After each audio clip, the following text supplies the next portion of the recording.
they had three major policies that were going to be followed.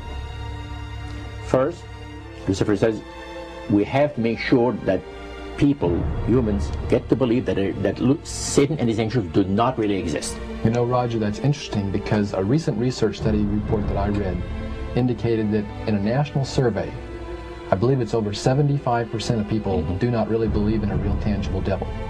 But there is one. Oh, yeah. Oh, the next thing, the three-parts policy that they had adopted there, the second one was to find a way of being able to get total control of people's minds. And that would be done by taking hypnotism out of the realm of the occult and introduce it as a new science for the benefit of mankind. They felt that by taking hypnotism out of the realm of the occult and introducing it as a new science for the benefit of mankind, they could then use people of great renown, educators, people of capacity, that would do great things, such as supposedly regress people in time to former lives that they had.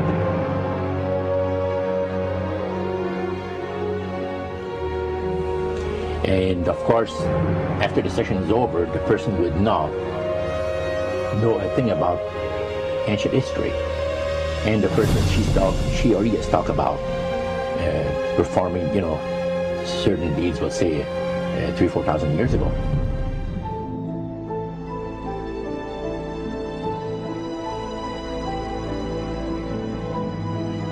But this was their strategy. Now, what this would do for the thing is this, that it would create in the minds of the general public, solidly set in the mind of the general public, an unwavering trust in that great deception.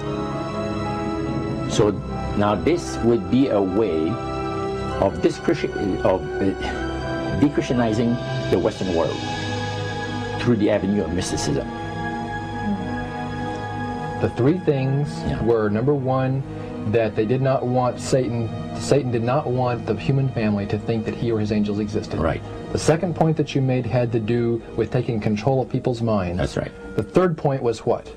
Was to destroy the Bible without burning it. Okay. See? And what was his strategy on that? On that, it was very interesting. Because after the Great General Council, it was decided that Satan would tutor Charles Darwin personally in setting up the principles of his theories of evolution. He was tutored by Lucifer himself, fallen Lucifer. And at that time, it was understood, Satan and his spirit counselors understood, that if a person was led to believe in the theory of evolution, it would, in his life, destroy completely the creation week of the Bible, the fall of man, and the plan of redemption. It would do away with it. Anyone that teaches a theory of evolution is considered to be a minister of a great religious system. And he said that every teacher of that theory is recognized by the spirits as a person of great value and receives a very special unction from Satan himself, giving great power to induce spiritual blindness, to convince and convert. Three capacities.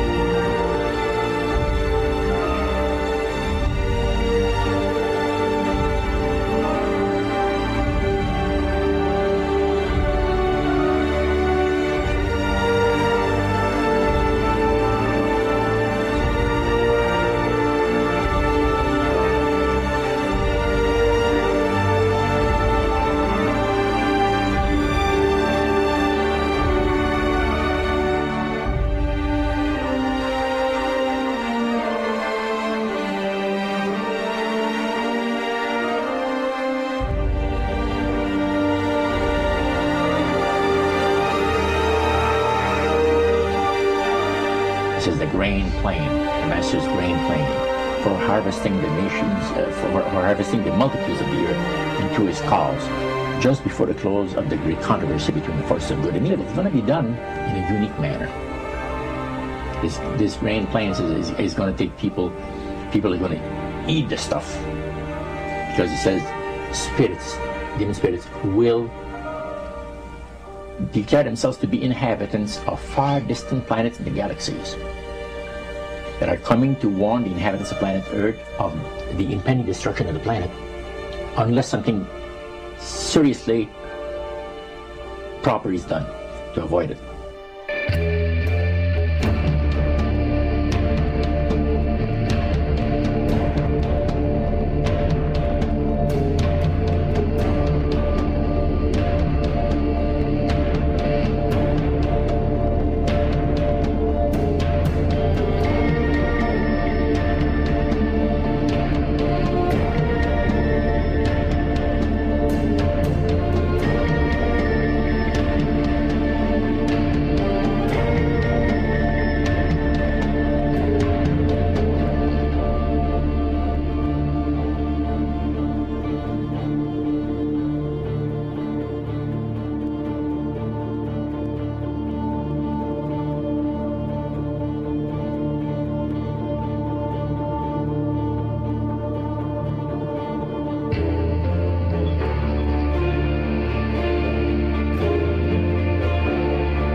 Metaphor. If you think about Aladdin and his lamp, you've probably heard of that one. The genie always says one thing. Your wish is my command. You know, the universe is this great genie, and your conscious mind is Aladdin. It formulates the intention of what you choose for your life.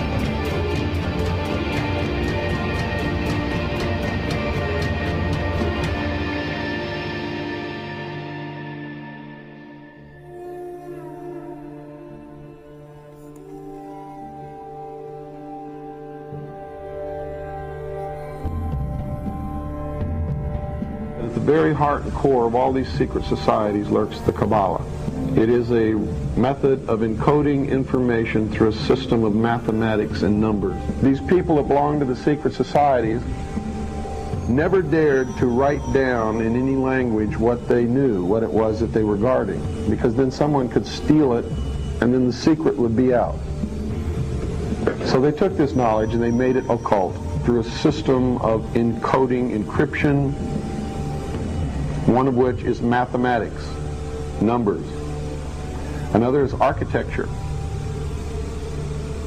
Everybody wonder, why do they have a fraternal organization called the Freemasons? Aren't those the guys that build walls?